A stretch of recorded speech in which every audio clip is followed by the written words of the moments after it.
Om Bhurtuvah Swaha Tatsaviturvarenyam Bhargo Devasya Dhimahi Dhiyo Yona Prachodaya. Om Shanti Shanti Shanti.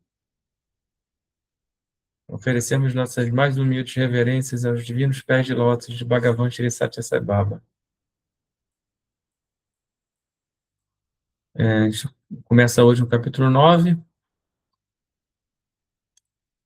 esse título aqui do dualismo ou não dualismo.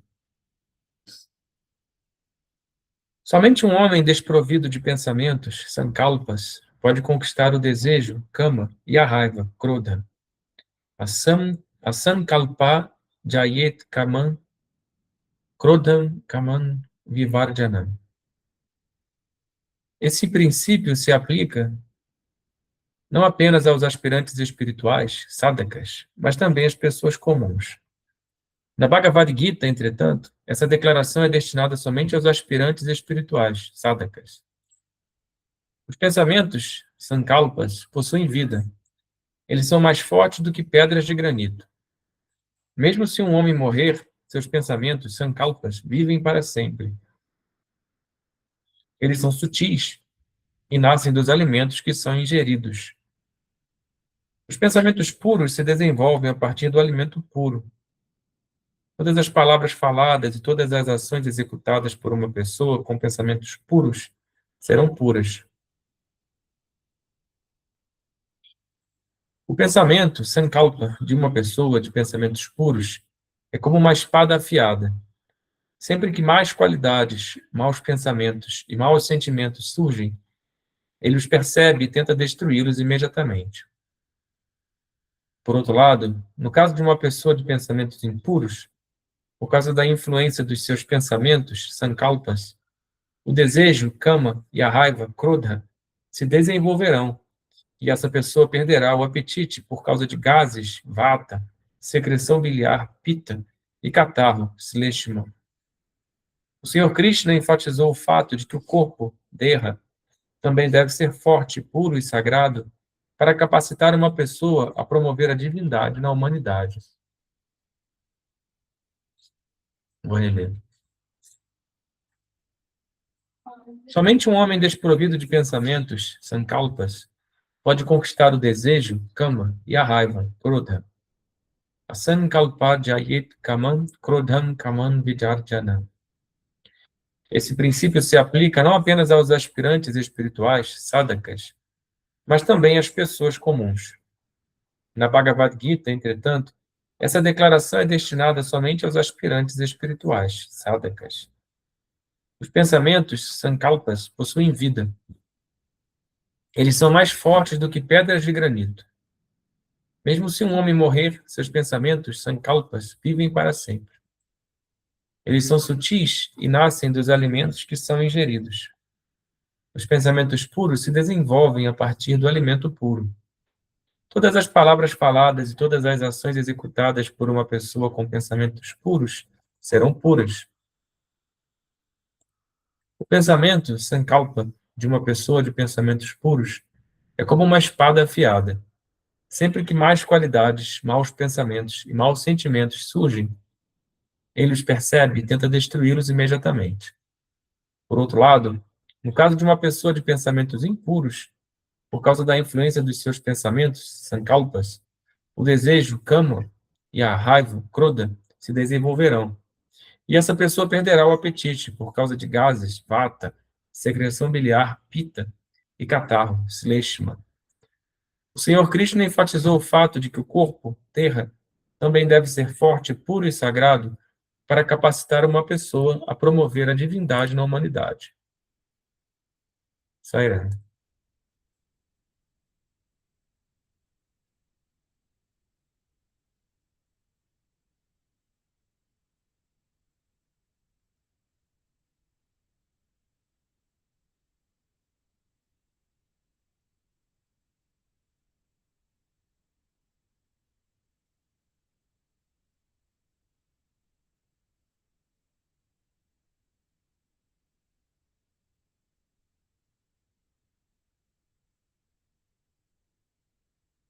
Sairã.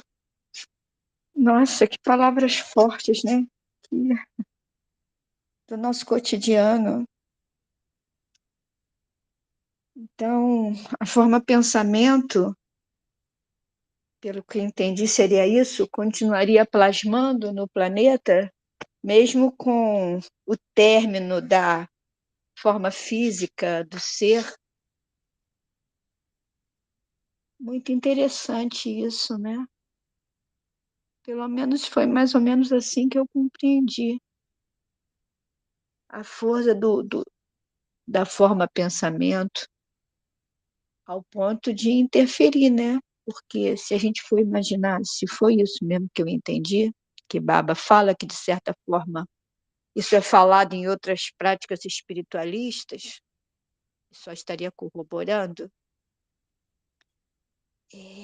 a densidade que isso pode trazer para a dimensão que a gente está vivendo, né?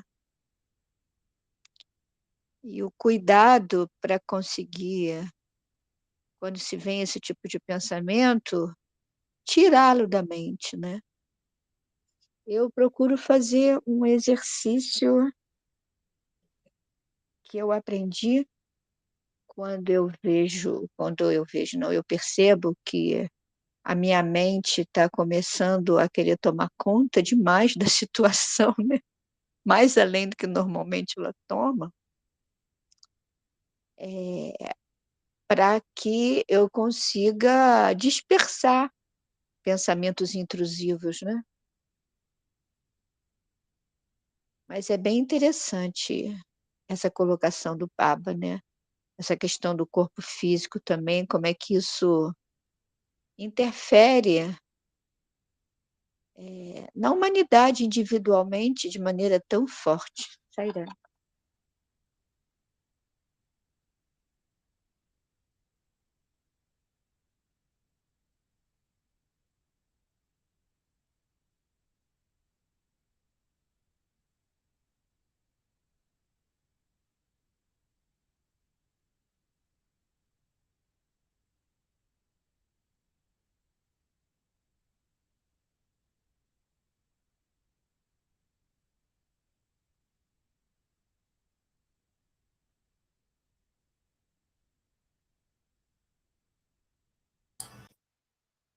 Sério?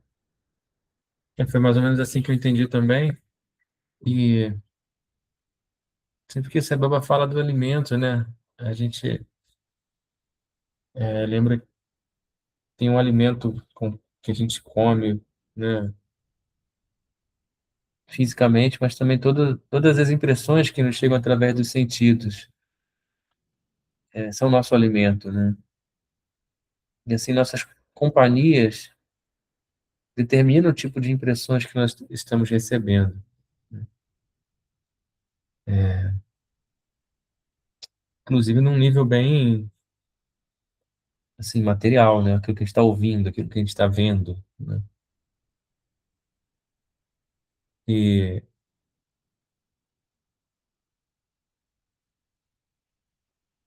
e a gente é, pode perceber isso pela própria experiência mesmo, né? Basta observar o efeito que tem sobre a nossa mente, os diferentes tipos de alimentos, os diferentes tipos de impressões que a gente recebe, os diferentes tipos de companhia que nós temos, né? Sairã.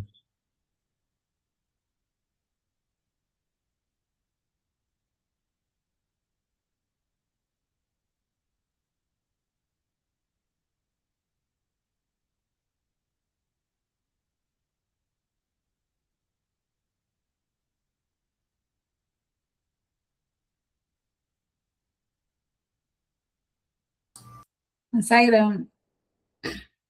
Mas a parte que ele fala, né, sempre que a gente percebeu mau pensamento, né, procurar destruí-los imediatamente, me veio essa questão que eu sempre que muito presente, né, comigo é que é a questão do dar tempo, né, para você agir. Porque se eu não der o tempo para... Eu não consigo nem perceber, às vezes, que é um mau pensamento, né? A gente acaba fazendo tudo meio que no automático, atropelando, né, a nossa própria existência, né? Estamos atropelando essa oportunidade que nós estamos tendo.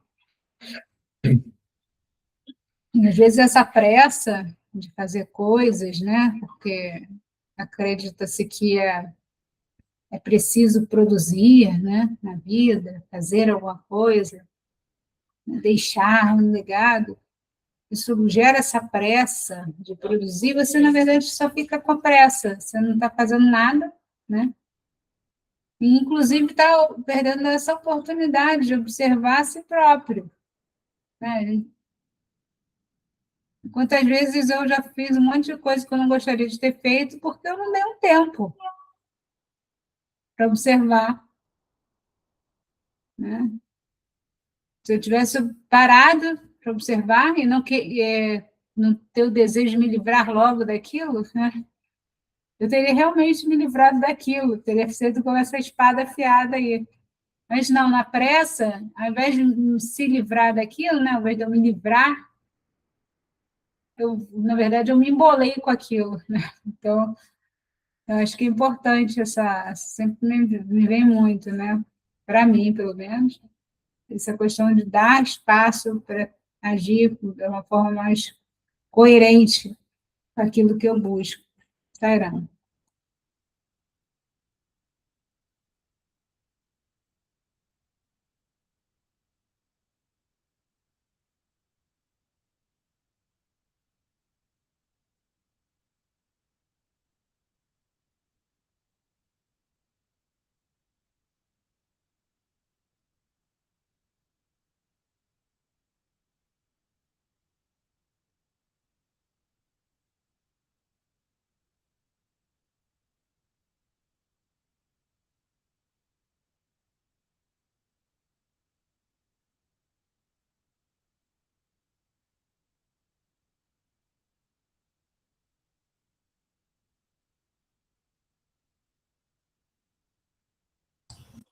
Sairana, vou continuar a leitura?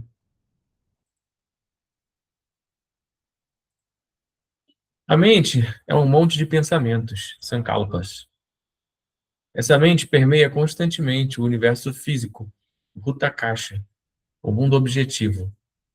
O mundo objetivo é sustentado por dinheiro, propriedades e riquezas. O homem, hoje em dia, considera os filhos, o gado, etc., como uma propriedade. O dinheiro, ele se refere a terras, casas, notas monetárias, ouro e outras propriedades móveis e imóveis. Riqueza é entendida como honras e prestígio, posição e poder, fama, etc. Mas a Bhagavad Gita não concorda com esse ponto de vista. Ela considera o caráter como a única propriedade verdadeira, a boa conduta como o dinheiro e o conhecimento do ser, Atmagnana, como a verdadeira riqueza. Bom caráter, boa conduta e o conhecimento do ser, Atmagnana, esses três são os mais essenciais para um aspirante espiritual, sadhaka. Dinheiro, propriedades e riquezas mundanas podem ser perdidos no decorrer da vida. O homem não terá qualquer conexão com esses três após a sua morte. Mesmo enquanto vive, ele pode perder suas propriedades, riquezas e dinheiro e sofrer por causa da pobreza.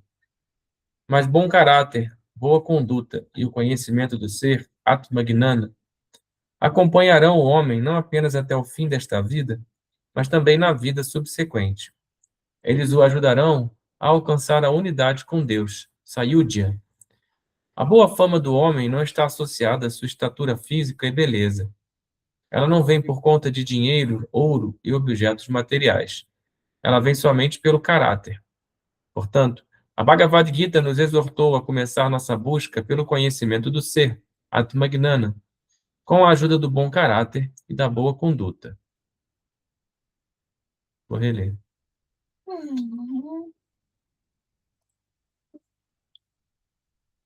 A mente é um monte de pensamentos, sankalpas. Essa mente permeia constantemente o universo físico, Bhutakasha, o mundo objetivo. O mundo objetivo é sustentado por dinheiro, propriedades e riquezas. O homem hoje em dia considera os filhos, o gado, etc., como uma propriedade. Por dinheiro, ele se refere a terras, casas, notas monetárias, ouro e outras propriedades móveis e imóveis. Riqueza é entendida como honras e prestígio, posição e poder, fama, etc. Mas a Bhagavad Gita não concorda com esse ponto de vista.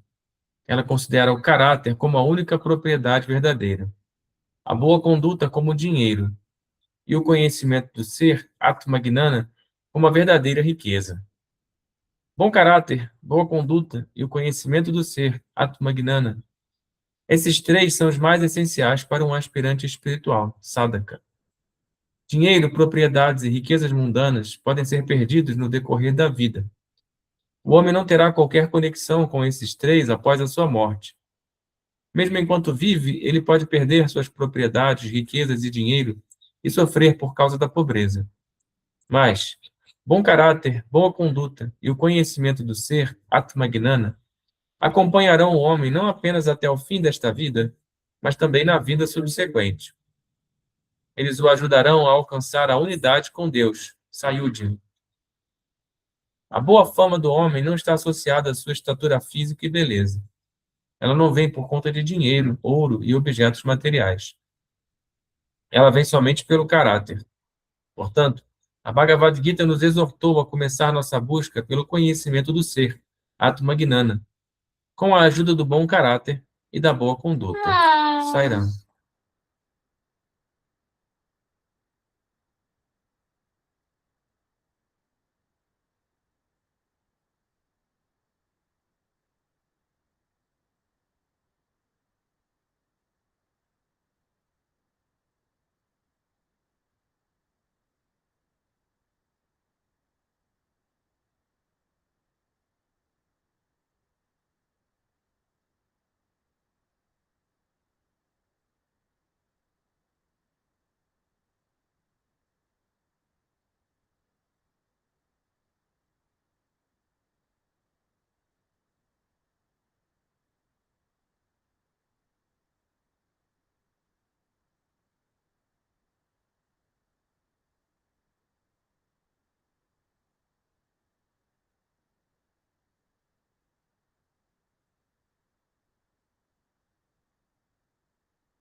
Sairam. Pô, Sai Baba, ele lembrou aqui aquele conhecimento, né? Que ninguém leva nada para o túmulo, né? E é isso, né? A gente fica correndo, na verdade, atrás ou correndo junto, enfim, qual o nome que a maneira que queira falar, a gente fica à procura de coisas para termos uma vida aqui mundana boa, confortável. E ela é temporária, né? A gente nisso acaba dando muita ênfase à vida aqui no mundo, né? Esquecendo, deixando de lado essa questão do que nós realmente somos. Nós não somos esse corpo, não somos essa identidade provisória, né? Então, a gente acaba dando essa ênfase e ele esquece a outra coisa. Ele falou perfeito, né, o bom caráter, ele não é perdido. Ninguém rouba seu bom caráter, né? Não existe como ser confiscado. A sua boa conduta, né? Seu conhecimento. Então, esses são as verdadeiras coisas que nós deveríamos buscar durante essa vida, e, enfim, as outras eu não sei, porque eu não tenho essa capacidade, né, de saber como é que é a vida fora desse mundo aqui, né? Eu não me lembro. Mas Acho que isso daí é muito importante da gente ter em mente, né? Essa vida aqui no mundo, ele fala muito isso na questão da roupa, né? É como uma roupa que a gente usa, né? É claro que quando a gente vai usar roupa, a gente quer que a roupa esteja limpa, né? A gente quer que a roupa esteja arrumada, enfim, ok, para cada ocasião. Mas a roupa em si não é o fim, né? Eu uso essa roupa para fazer determinada coisa. Eu uso essa roupa para tal, tal atividade. Então, assim também, né? Eu usar essa experiência aqui no mundo, eu estou usando para determinada coisa, que é o quê? Desenvolver meu caráter, ter a boa conduta, né? Adquirir um conhecimento. Então, é para isso que eu estou usando essa roupa. Para isso que o dinheiro, né, os bens materiais vão ser úteis, para eu poder ficar tranquila e ter esse conhecimento, né, adquirir esse conhecimento, trabalhar essa questão do caráter, né, perceber se eu estou bem ou não. Porque o Tsababa mesmo fala, né, se você está doente, primeiro você tem que curar a doença. Né? Se você está com fome, primeiro você tem que curar a sua fome. Então, acho que a gente tem que observar isso, né? O que a vida mundana representa e parar de achar, né? De se deixar levar, né, na verdade, porque isso é uma coisa que até é automática, né? Aquela coisa automática. Você vai correr para você precisa do dinheiro, porque você precisa disso, você precisa daquilo, mas perceber que todas essas coisas estão relacionadas ao mundo, não ao espírito, né? Não à parte espiritual necessariamente, porque elas vão ficar. Então, você conquistar algo, né? Agindo de má fé ou agindo sem um bom caráter, isso não é positivo, né? Isso daí é interessante. Até lembrei da questão da comida, do alimento que é falado anteriormente, né? Que uma das coisas que o Sabel fala também é se você adquire esse alimento de uma forma não, não correta, né? A gente não enfim, me perdi um pouco. Desculpa. Mas é isso. A gente precisa entender qual é o nosso papel aqui, né? E desenvolver isso bem, não se deixar levar pelo mundo, né? Pelos conceitos que as outras pessoas também aceitam, acatam, e por isso, como ele falou do pensamento, é tão forte, né? Às vezes a gente nem pensa se isso é necessário mesmo, a gente simplesmente acha que é, e buscar desenvolver nosso caráter, porque isso não vai ser perdido nunca, isso daí é o que a gente está trabalhando, né? Como um espírito mesmo, mortal, né? A gente está trabalhando nele, no nosso caráter, no nosso desenvolvimento de caráter, e não nas riquezas que eu tenho nessa vida e que eu vou, na próxima, vou ter que constituir de novo. Não sairá.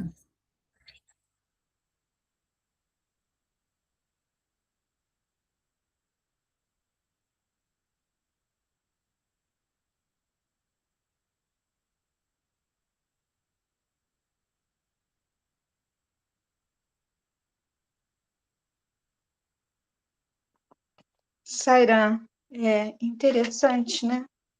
Que eu até estava conversando com meu filho essa semana a respeito disso, né? De posse, de pertencimento até em questões mais amplas, que a gente tem, né, essa falsa ideia de as coisas nos pertencem, né? Que quando eu falo coisas, eu inclusive incluo nisso pessoas, né? Como se a gente tivesse propriedades, pessoas, e que isso fosse eterno. E assim, certa vez eu estava conversando com uma pessoa bem importante para mim, e que nem tinha conhecimento da existência de Sai Baba, e eu comentei, né, sobre a minha ida lá, o quanto tinha sido importante ir para Prashanti Nilayana, e justamente comecei a conversar sobre isso, né, sobre a questão de que a gente tem essa ideia muito ingênua de que temos as coisas, né? Que possuímos as coisas. E, na realidade, nada nos pertence, né? Absolutamente nada.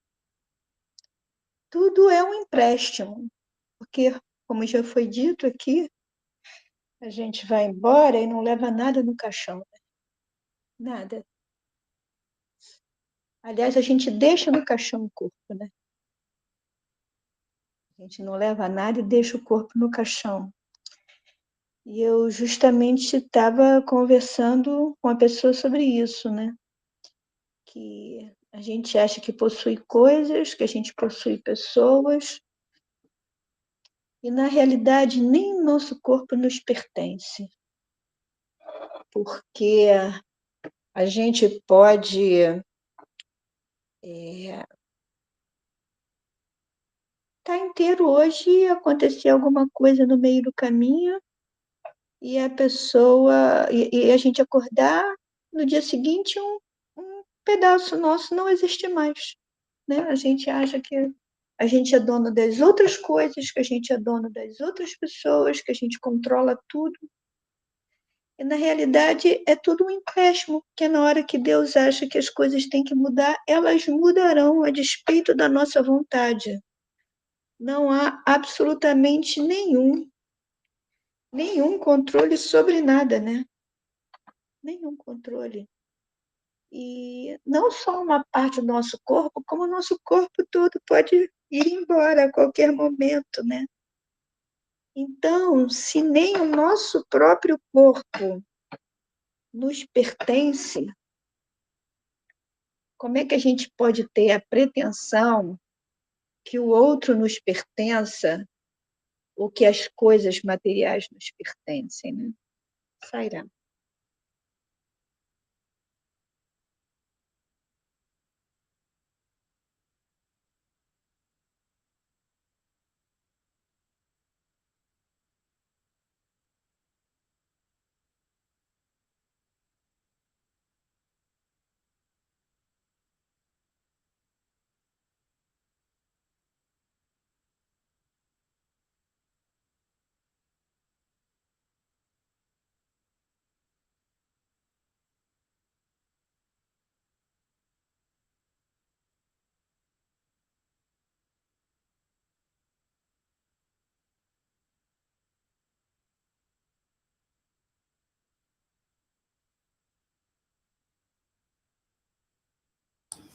Saira, vou continuar aqui a leitura. O rei Vishwamitra tentou atacar o sábio, o Brahmagnani Vasistha, confiando em sua própria força física e poder. O sábio Brahmagnani Vasistha, por outro lado, confiava somente no seu conhecimento de Brahman, Brahmagnana, para lutar contra o rei Vishwamitra, visto que esse era o único poder que ele possuía.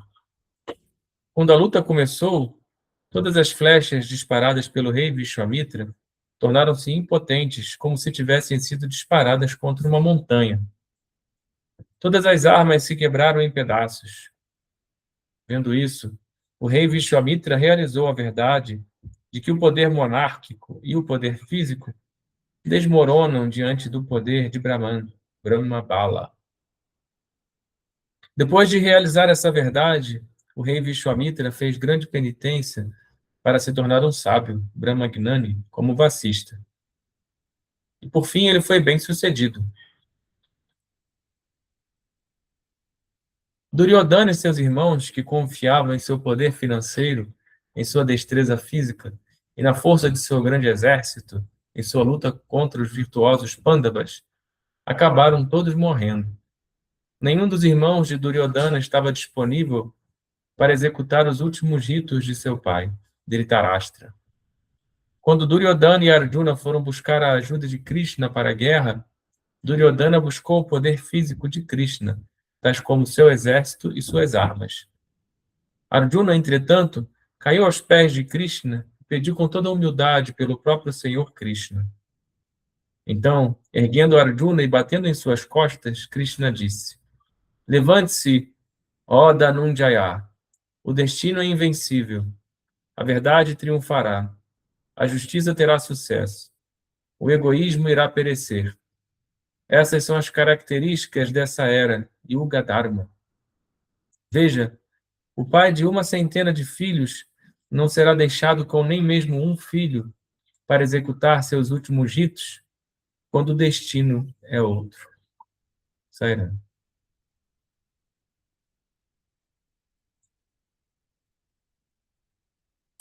Vou reler.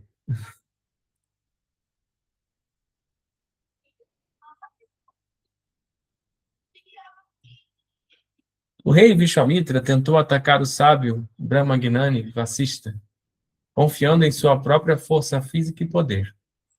O sábio Brahmagnani Vasista, por outro lado, confiava somente no seu conhecimento de Brahman, Brahmagnana, para lutar contra o rei Vishwamitra, visto que esse era o único poder que ele possuía.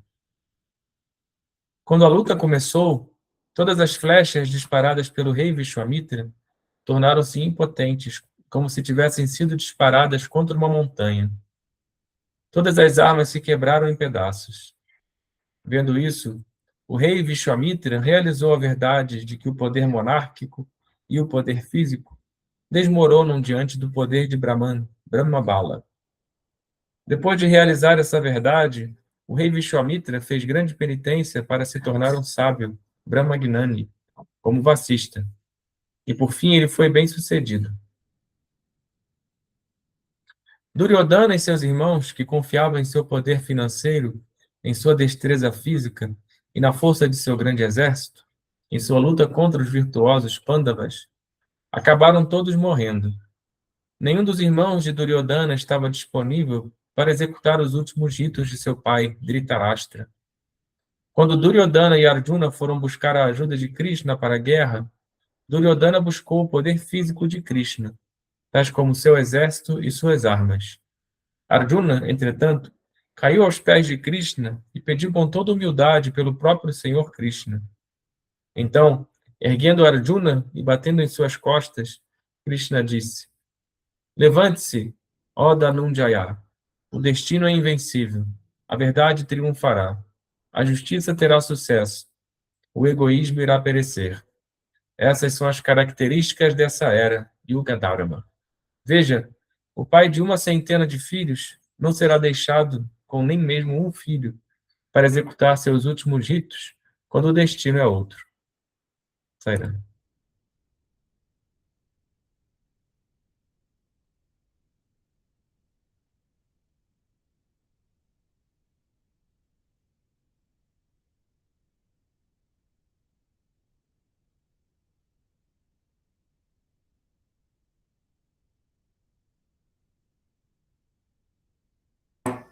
Sairá.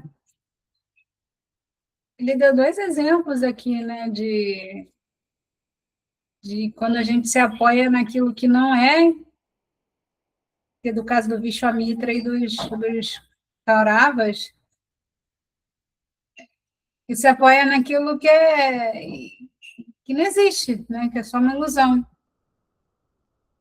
Até esse exemplo, né, do Duryodhana e Arjuna, né, que o Duryodhana, ele queria a força do exército, né, o poder, mas não ele próprio, não o próprio Krishna. Né? Então, é para a gente refletir nas nossas buscas, né? Se a gente está se apoiando naquilo que é, na nossa vida, né? Porque não é um momento ou outro, né? É um momento todo momento da vida. Se a gente está se apoiando naquilo que é ou naquilo que não é. Né? Se a gente está buscando apoio nesse não é, você não buscando apoio no que é. Porque às vezes a gente, muitas vezes, né? Eu acho que muitas vezes eu estou sendo ainda muito pouco letrada aqui, né? Mas a gente cai, né? Se autoderruba porque a gente se apoia naquilo que não é. E a gente faz coisas que não gostaria, que se arrepende, porque a gente se baseou naquilo que não é, procurando fazer alguma coisa que também não é. Então, é uma bola de neve, assim, né? Vamos dizer, que vai ficando cada vez maior, mas que a gente tem como sair dela. A gente tem como parar. Né? Sababa lá no início ele fala essa questão do pensamento permanecer, mesmo depois da morte, mas eu acredito que, como ele fala, né, os karmas podem ser queimados todos de uma vez só, os pensamentos também não vão cair para sempre, né? Uma água poluída, por exemplo, se parar de entrar a poluição, ela vai acabar ficando limpa de novo. Não é uma coisa também irreversível, até porque também a questão dos pensamentos não é. O pensamento, ele não existe, ele é só uma ilusão. Mas ele tem força, assim como essas coisas todas aqui no mundo. Mas o que realmente é Deus, né? Krishna, Sai Baba, isso que realmente é. Então, buscar sempre estar, se auto-observar, né? Buscar se auto-observar se estamos nos buscando apoio naquilo que realmente é, naquilo que existe de verdade, é muita coisa que existe, ou se a gente está buscando apoio naquilo que não existe, ou se a gente está buscando aquilo que não existe, achando que a nossa felicidade, nossa tranquilidade vai estar ali. Sério?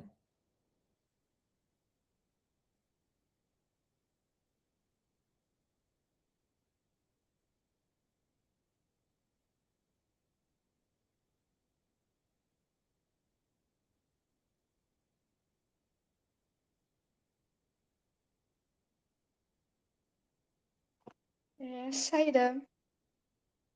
Eu acredito que talvez seja porque a gente fica vivendo a ilusão.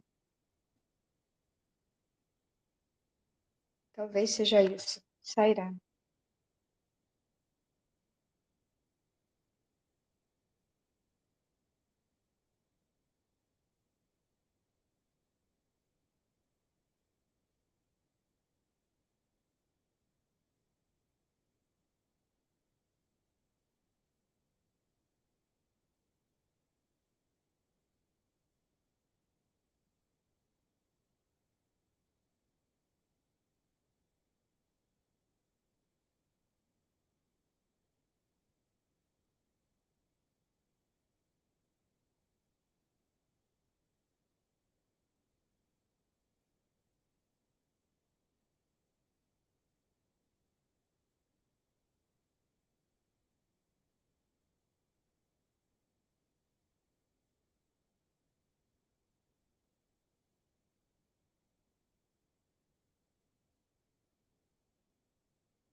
Sério, vou continuar aqui a leitura. O Senhor Krishna explicou isso a Arjuna já naquele momento. A essência desse ensino é: aquele que confia em sua força física e poder não será capaz de obter as bênçãos divinas, a graça divina e o conhecimento divino. É por isso que um aspirante espiritual, sadhaka, que aspira pela graça de Deus, deve, desde o início, tentar controlar seus desejos mundanos e sensuais. Tudo que você vê no universo físico, Bhuta-Kasha, é como uma visão em um sonho. Não é verdade que todas aquelas mansões e prédios altos não estão mais ali quando você abre os olhos? Quaisquer experiências que você tenha no estado de sonho desaparecem no estado de vigília. Da mesma forma, todas as suas experiências no estado de vigília também desaparecem no estado de sonho. A Bhagavad Gita estabeleceu o fato de que a forma sutil do universo físico, Bhuta-Kasha, é o universo mental sutil, Chitta-Kasha. A forma mais sutil do universo mental sutil, Chitta-Kasha, é o universo causal, Chitta-Kasha. E esse universo causal, Chitta-Kasha, é a forma causal eterna.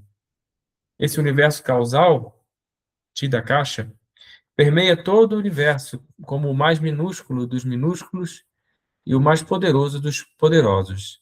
Anoraneyan Mahato Mahayan. Como o mais minúsculo dos minúsculos e o mais poderoso dos poderosos, ele existe em toda parte, como uma testemunha de todas as coisas. Esse Atman é Brahman e Brahman é o Atman.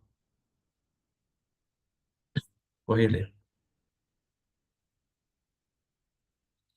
O Senhor Krishna explicou isso a Arjuna já naquele momento. A essência desse ensino é: aquele que confia em sua força física e poder não será capaz de obter as bênçãos divinas, a graça divina e o conhecimento divino. É por isso que um aspirante espiritual, sadhaka, que aspira pela graça de Deus, deve, desde o início, tentar controlar seus desejos mundanos e sensuais.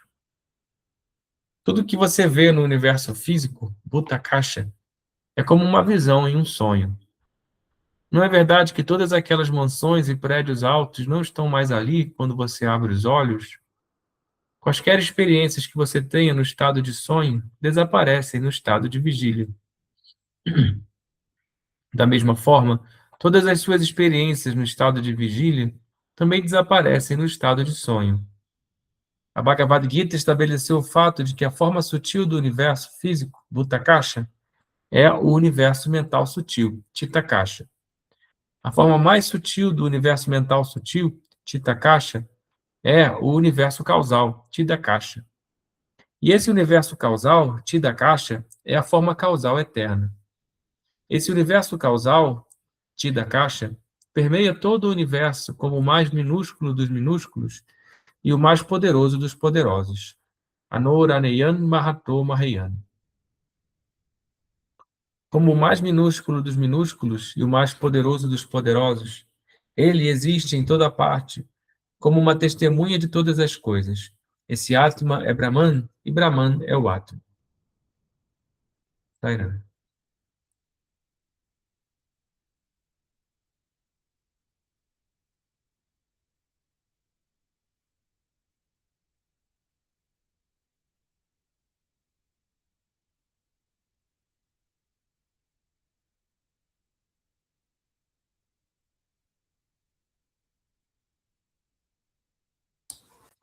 Sairan, me veio uma coisa quando deu no início dessa parte, né? Que é da gente nunca se sentir preparada para alguma coisa. Pelo menos eu tenho essa sensação de que eu sempre posso estar melhor, né? E aí essa questão que ele fala, né, da gente se basear na força física, enfim, não me lembro exatamente as palavras, né, que foram usadas, não é, não é firme o suficiente, né, porque a gente está se baseando em coisas que não são eternas. Então, realmente, né, a gente, se quiser entrar numa atividade, né, preparada, você vai estar preparado, porque não é a quantidade de conhecimento sobre aquilo ali, ou a quantidade de, enfim, preparação do seu físico, né, para aquilo ali, mas é outra coisa que a gente tem que se basear para se sentir seguro, né? A gente automaticamente, ao se respaldar, né, ao tomar refúgio nessas coisas temporárias, a gente se sente inseguro. Né? A gente se sente seguro, a gente consegue as coisas, imagina, ganhei na Mega Sena. Aí já fico com aquela insegurança se eu perder, não sei o quê, se roubar a minha conta do banco. Né? Então, por quê? Porque não, a gente está se buscando segurança naquilo que não nos dá segurança. E lá dentro da gente, provavelmente, né? A gente sabe que aquilo ali não dá segurança e vem essa insegurança toda. Mas quando tem um exemplo daquele anterior, né, do Vishwamitra com o Vashista estava lá seguro. Ele não tinha todas as armas, ele não tinha toda a força física, mas ele se sentiu seguro. Não será?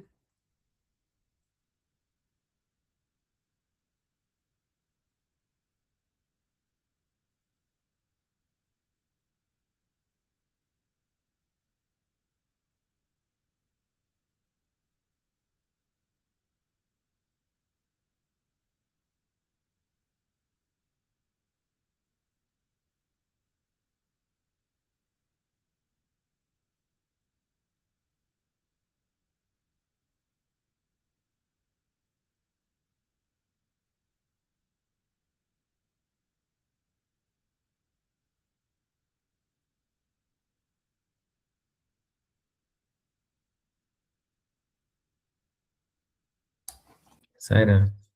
Essa Baba dá aquele exemplo do passarinho pousado na árvore, né?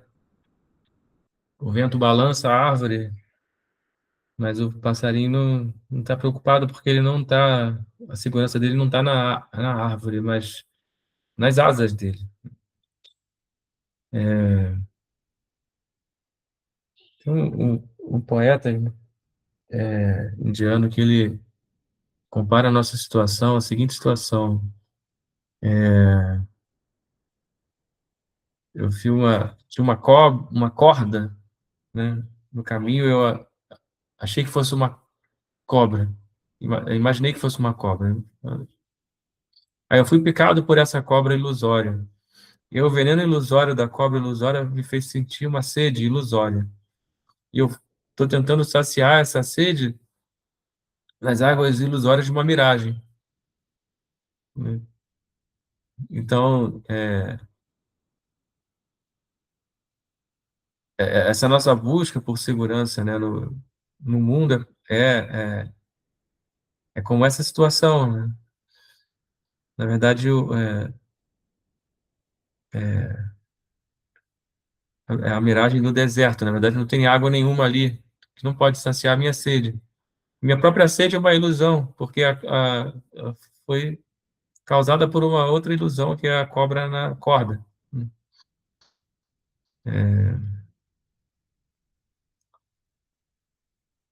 Então, o conhecimento, né, dessa verdade é a única coisa que realmente pode nos libertar dessa situação, né? Porque senão eu nunca vou conseguir saciar minha sede com a água da miragem, né?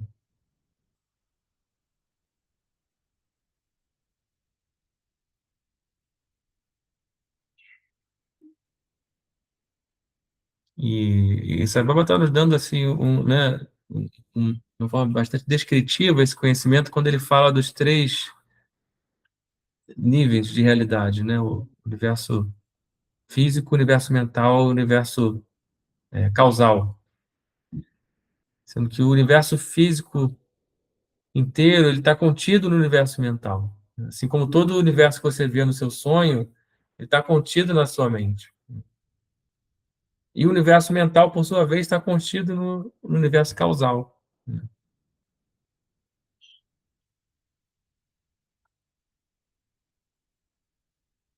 E esse universo causal é o átomo, e esse átomo é você. Então, na verdade, você mesmo que se projetou para fora, né, e criou todo esse mundo de experiências, né?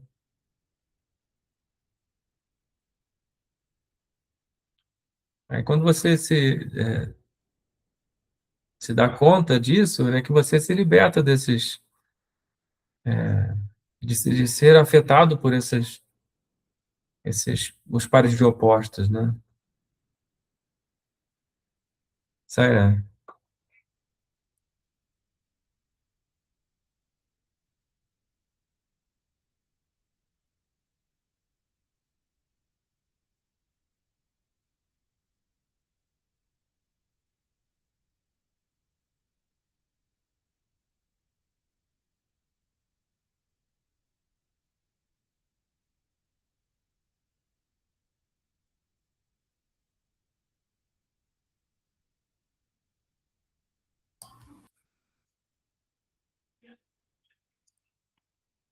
Sério.